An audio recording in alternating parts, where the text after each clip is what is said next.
Morning. So today, may agenda ako before going to the gym. So ngayon is my physical exam for the staff nurse here at... So yun, papunta ako dito sa veterans. Ayan, kung makikita niyo, yan yung veterans.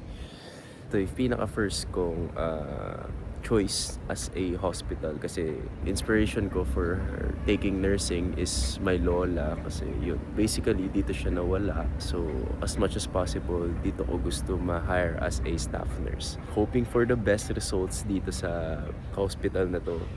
I think it's the last step kasi na interview na ako, final interview, nakapag-exam na, and physical exam na lang. So after this physical exam would be, I think, a contract signing na. Magiging much busy tayo, pero ayun, so sanay naman tayo, mas mahirap pa rin ang estudyante kaysa sa nagtatrabaho. So gagawin natin yung best natin para ma-maintain yung pagbablog, pag-gym, having to be a employed staff nurse here at Veterans Memorial Park. See you mamaya sa gym. SOS, thought you was a threat. I do real life, do no tip for tat on the internet. We don't do that. See, I've been a threat and I've been a vet. Thought you knew that when I'm cashing checks. I don't owe no debts. I've been through that. See you SOS, SOS, SOS. See you SOS. Need a life vest, need no mic check. SOS. So yun, tapos na yung physical exam. So yun, nag-vlog nga ako kanina sa hospital gamit lang yung cellphone ko. So ngayon, si Josh na yung may hawak ngayon ng camera. So nasa gym na kami ngayon. Mag-a-announce lang ako ng mga sponsorships ko dito sa 2026 na prep ko. So makikita natin yung owner ni Rebuild RX. Yan, dito. So you could also use my discount code STAN5 for 5% discount. And ilalagay ko din dito yung yung tawag dito, yung link. And sa bio din nung video na to, i-attach ko din yung link doon. So pindutin nyo na lang doon. It's a web store. You could put my code again, STAN5. Ayan, STAN5 dito. So para may 5% discount din kayo. Alam ko naman nakita nyo na kasi meron na tayong bagong release sa Savage, which is the tan colorway and earth colorway na classic shirt. And so ano lang yan, simple lang kasi para siyang pang forma, boxy type, boxy crop. So parang lang siya, parang pump cover lang ba. So nothing special, nothing grande. So more on talagang simplicity lang talaga nung brand yung pinapakita ko. And parang na-exemplify niya lang yung logo dito sa gitna. So if ever interested kayo, again, Savage Manila, ayan, chat nyo lang yung page, and then alam ko stocks are running low dito. So ayun, so dito din sa Savage Manila, bago din yung mga ambassadors. Ayan, so ito nga pala si Josh. Si Josh din ang isang ambassador natin. Siyempre, meron yan t-shirt. Ayan. Si Josh yan. Ito yung t-shirt mo. Yan. Lahat ng ambassador ko, magkakaroon ng mga, lahat ng release makukuha nila. So, nasulat ko naman din sa contract nila. Actually, magkakaiba yung contract nila. So, non-disclosure naman yun. So, sila na bahala dun. So, sana masaya kayo dahil kinuha ko kayo, and sana magtagal yung partnership namin. Pero ito talaga yung pinaka-gist ng vlog natin. So, meron akong one of one ng day one na merch. Alam ko, ako palang meron ito. Besides, syempre sa may-ari kay Master Ken. So, alam naman natin, si Master Ken is the owner of KSYN Fitness Gym. Yan. So, napakalaking idol ko sa bodybuilding. One of my biggest inspiration sa bodybuilding, my coach, basically my coach, naging life coach ko din siya. So hindi ko naman sasabihin na ang laki ng utang na loob ko sa kanya, pero ang laki ng pasalamat ko sa kanya. Kaya tawag dito, wala ako dito kung hindi dahil sa kanya. So talagang natuto ako kung paano makipag-network sa tao. Lalo na kasi nung 2023 nung nagsara yung unang KSYN dun sa may Commonwealth Avenue. So madalas kami nagkakasama noon ni Master. Araw-araw sa mga dimdayo, kung napapanood niyo yung vlog niya. So, with that, parang tawag dito na hikayat ko yung sarili ko na mas ma-influence niya pa na mas ma-adapt ko yung kung paano makipag-usap sa ibang tao, yung pagiging mabait, yung mga ganon. So, with the small things na natutunan ko sa kanya, na-apply ko yun sa kung sino man ako ngayon, basically, hindi lang sa bodybuilding, hindi lang sa career, hindi lang sa business, but in my personal life din talaga. So, napakalaking talagang tulong sa akin ni Master Ken sa kung nasan man ako ngayon. Pero alam ko sa sarili ko na babalik din yan soon. Diba, Josh? Babalik din yan. Oo. So, yan, KSY and Fairview yan. So, si KH, syempre, yung logo, yun yung Ken Hanoka. So, yan. Si Idol yan. Galing nga ng logo eh. Diba? Ayun, so susutin natin to mamaya. So i-montage namin to ni Josh. Yan, so day 1, alam ko jersey to. So if ever ma-upload na namin to, available na to sa Shopee and website nila. Day 1 Apparel. Ayan. Meron din to Instagram. Ayan, Day 1 Fit. Diyan ba nakalagay? Ayan, Day 1 Fit PH. Tapos yung Facebook nila, Day 1 Fitness. Ayan. So, solid to. So, suotin natin ito mamaya. So, yun. Teta tayo sa gym and kita-kits. Mag-uusap pa kami ni Julius kung anong workout namin. I'ma shine. Thought you was a threat. I do real life, do no tip and tag on the internet. When I do that, see I've been a threat and I've been a vet. Thought you knew that when I'm cashing checks. I don't owe no debts. I've been through that. See you SOS. SOS, SOS. See you SOS. Need a life vest. Need no mic check. SOS. SOS, SOS. See you SOS. We don't talk checks. We get to it. So, yun guys. At tagal ko kasi ito hindi nakikita. Kasi pang umaga ito nagbubot, pang umaga di ba? So, pang ilang week na ba natin? 4? Week 4? Week 5. So, week 5 siya. So, dati, hindi ko kasi siya, hindi kami nagka-atag po sa gym. So, talagang parang, ang tagal namin, parang nagkita lang kami sa Christmas party. Kasi nagka-same table kami dito sa KSY and Fairview na Christmas party nung 21 ba yun o 23. So, parang nag-inquire siya sa akin, coaching, ganyan-ganyan. Tapos, di pa siya ganun kalaki ngayon. Pero tayo na nung week 5 pa lang yan. Hindi kasi ito, okay siya kumain. Kasi nung tinanong ko kasi ako, pagka-coach ako sa mga clients ko dyan So, tinatanong ko kung ano yung mga before nyo kinakain bago kayo magpa-coach sa akin. Para at least meron akong background knowledge kung paano kayo kumain at saka paano kayo mag-approach sa lifestyle nyo. Pero ito kasi si Ja, 300 grams per million chicken. Ang taas, nagulat ako. Sabi ko, grabe ka naman bro. Parang ang gastos nun, di ba? Oo, ang gastos. Pero kung na-assess ko siya, sabi ko, taka na, ibig sabihin, malakas siya kumain. Kasi ako personally, 200 lang ako, pero ilang meals ka ba na 300 grams? Ha? 3. So, tatlong meals siya, isipin mo, 900 grams. Tarang this year. Sabi ko, sightest mo.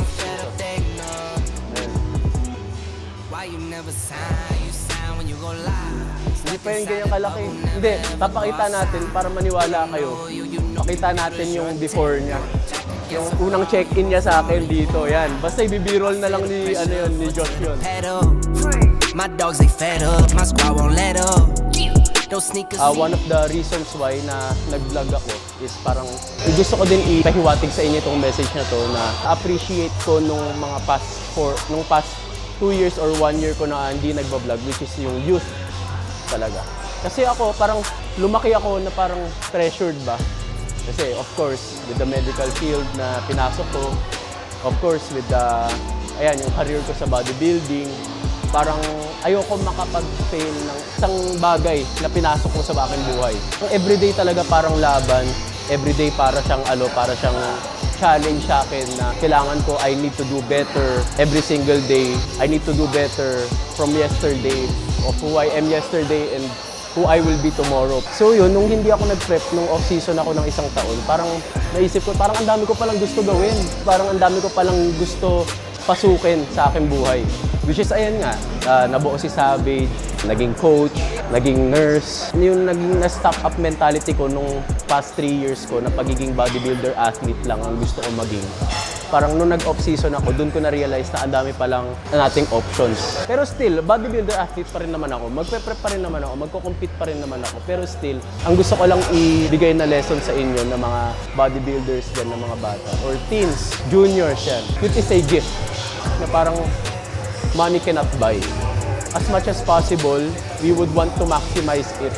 Yan, yung mga 20-ish, yung mga wala pang trentahin. Diba, gano'n, di ba? Parang ang dami pang oras para magkamali. Di ba? Ang dami pang, kasi through our mistakes talaga, ako din hindi ako perfect na tao. Hindi ko sinasabing perfect akong tao. Hindi ko sinasabi na maganda yung flow ng buhay ko from the past years na naging Stanley ako. Hindi ako naging ganun.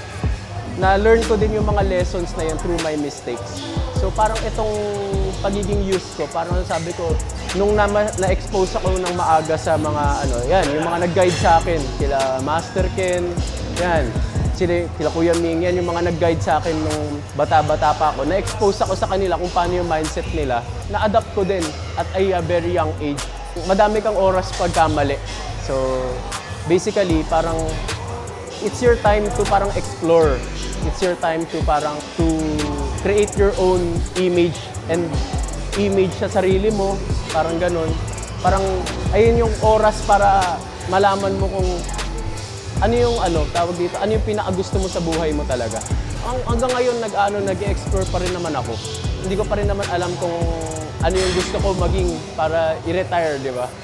Hindi ko naman alam kung magiging nurse ako. Hindi ko naman alam kung magiging IFBB pro ako o kaya bodybuilder for the rest of my life. Stop trying to fit in.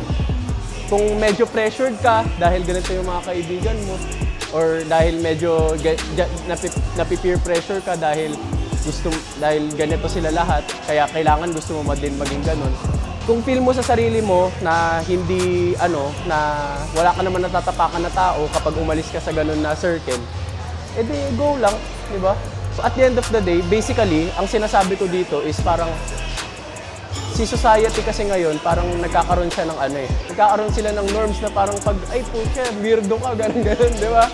Pag di ka sumasama, weirdo ka. Pag di ka sumasama, KJ ka, parang ganun. So para sa akin, ako, ko na yun na-block ko na yun yung mga ganun Pedal to the metal, they know.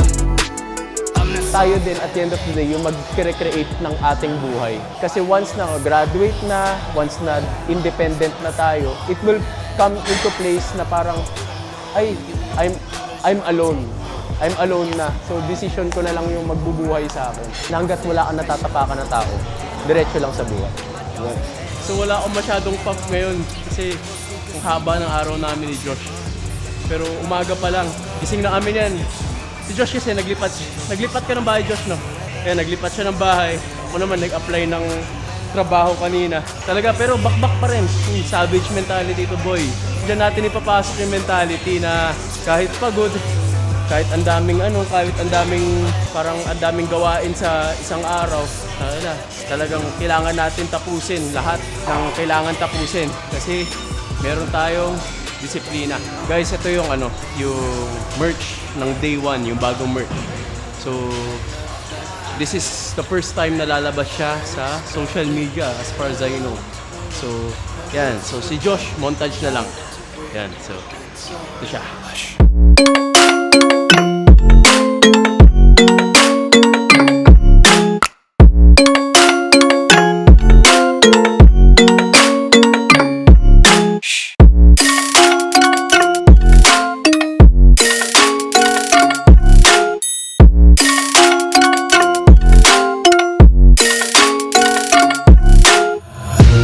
Take my eyes open to force reality. Day One merch. Jersey siya. Jersey type yan. Jersey. So lahat yan pinagsama-sama. Si KSYN, si Legendary, which is yung equipment. Tapos si Day One mismo, which is yung name ng brand. Available siya sa Shopee nila Master Ken. Again, kila Master Ken to dito sa akin. Day One merch. So day1.ph at Instagram, and dito lalagay ko na lang yung link. Tapos yung Shopee din nila, yan, meron din silang Shopee. So lalagay na lang ni Josh yun day 1. So message nyo lang yung page nila or order kayo sa Shopee. Yun, supportahan natin si Master Ken. Yun guys, tapos na yung workout natin. So eto, anyways, going back, kanina sabi ko sa kotse, new sponsored tayo ng isang brand which is the Rebuild RX. Ayun. So, ang owner nga pala, which is yung nagbabalik, yan, si Mr. Big Waves, si Kuya Julius. Okay. Thank you, brother. Thank you, Stan. I'm so in love with the chatter. I'm so in love with my little boo. It was written like a letter. Think I was born with the juice. Think I was born with the sauce. Think I was born a little crate. Then I turned up to a boss. Gotta go and get it. So, aware naman kayo, marami naglalabasan ng ganitong product for now. So, super hype siya, tsaka trend. Tagal na yung peptides eh, mga 5-7 years ago may peptides siya talaga. So, ano ba yung peptides? Yung peptides, guys, gawain sa hindi siya steroid siya, gawa siya sa protein na meron na sa body natin. Protein amino acid. So, ginagawa niya, binibigyan niya yung signal ng body natin. Depende sa peptide na gagamitin natin. Like yung TB tsaka BPC 157 for healing and injury. Iba-iba mag-response yun nga. Depende yun sa gagamitin natin kung anong klaseng peptide. Sa ano naman kuya, sa peptides ba? Kasi kagaya ko, hindi pa naman ako masyado knowledgeable sa peptides since ngayon kakakuha lang ng ambassadorship sa akin ni Rebuild RX. So parang ngayon ko palang inaaral as a coach yung peptides. Pero since parang ang number 1 ata si Reta, no? Reta True Try. Si Reta True Tide kasi para siyang GLPs ba siya, kuya? Part siya ng GLPs. Actually, pangatlo siya. Pangatlong na siya. So, kaya siya tinawag ng GLP-3. Bago kasi magkaroon ng Retatrutide, meron tayong Tirzepatide or Mounjaro. Maraming nalilito doon. Kala nila magkaiba yung Mounjaro at Tirzepatide. Pero isa lang yun, guys. And sumunod dun si Retatrutide. Nasa ilililis pa siya. Ang dami nang lumabas na research, guys, sa ilililis na kung gaano kaganda yung Retatrutide and yung benefits niya. Sa obesity, nakakatulong yan. Oo, no? super. Tsaka sa mga type 2 diabetes, di ba, nakaka-prophylaxis siya. Kumbaga, parang avoidance siya. Kuya, for example, may family history ka ng diabetic family. Pwede siya maging prophylaxis mo or parang second-hand defense mo through, para ikaw, hindi ka matuluyan na magkaroon ng diabetes. Tama ba, kuya? Tama. Sa insulin resistance din, nakakatulong din siya. Di ba, tama kuya, parang kahit ako, bulking ako, nagre-reta ako, para siyang yung nutrients ba, na didistribute niya yung ng partitioning maayos. ng nutrients. Like kasi yun nga, triple agonist siya. Meron siyang GLP-1, GIP, and glucagon. And yun yung pinaka-latest sa lumabas. Yung Tirzepatide kasi, dual agonist lang siya. Meron siyang GIP, GLP-1. So si Retatrutide, triple agonist siya. Which is yung nadagdag is yung glucagon. Yung glucagon, sobrang laking factor nun. Lalo na pag nag-training tayo, yung calorie expenditure natin, much better. Oh. So nako-convert niya yung yung food na kinakain natin na kahit gaano kataas yung calories. Meron pa nga ako napapanood sa social media na kakain siya ng burger, mas babagsak pa yung weight niya kinabukasan, di ba? Kasi parang na-distribute ng katawan na dapat magamit siya into energy or building muscle rather than turning it into body fat, di ba? Tutulungan din namin kayo sa paggamit nun. Tama ba, kuya? Kuya, for example, ginamit yung code mo. Ano yung code mo, kuya? Sa akin may code ako good for February 4. So meron pa tayong 5 days para maka-purchase ng 15% off yun, no? 15% off every minimum of 2 purchase dun sa Rebuild RX natin. So lagay nyo lang June 15. So meron pa kayong 5 days para mag-purchase ng product. Actually, wala namang age bracket si peptides eh. Pero may mga certain age na kailangan talaga siya din i-take. Like yung NAD. Siyempre, the more na nagkaka-age siya, mabagsak yung NAD natin. Yung NAD level natin kung tawagin. So, mostly nagtitake niyan mga 30, 40 up. So most likely, kuya, no, the more you age, parang wear and tear siya talaga. Di ba? To wrap this up, kuya, again, so gusto ko lang din sabihin sa audience natin na, guys, this is just a supporting factor. tandaan nyo guys, with the right diet, Right pa diet, rin, with the right right exercise pa nutrition, rin. Oo. right diet, right nutrition, right exercise. Wala pa rin nating beats the basics. Basics. Basic fundamentals. Kumbaga yung peptides magiging edge Supporting lang natin factor. siya, magiging tulong lang doon para ma-achieve yung fitness goal natin. Kagaya nga nung sabi sa kuya, sa page niyo kuya, nung Rebuild RX, nothing beats discipline. Kasi yun pa rin yung magiging puhunan mo kahit may peptides ka, may performance enhancing drugs ka, kompleto supplements mo, kompleto vitamins mo. Pero kung hindi mo nasusundan yung day-to-day basics na kagaya ng sinabi ni Kuya Ju na diet, workout, naku, di ba? Mahirap Hindi pa din din. magpo-fall into place. Oo, lahat. hindi siya guys, hindi siya magic beans or kung ano may magic na inaasam nyo. Malaking factor lang siya para makatulong din sa atin para sa goal natin.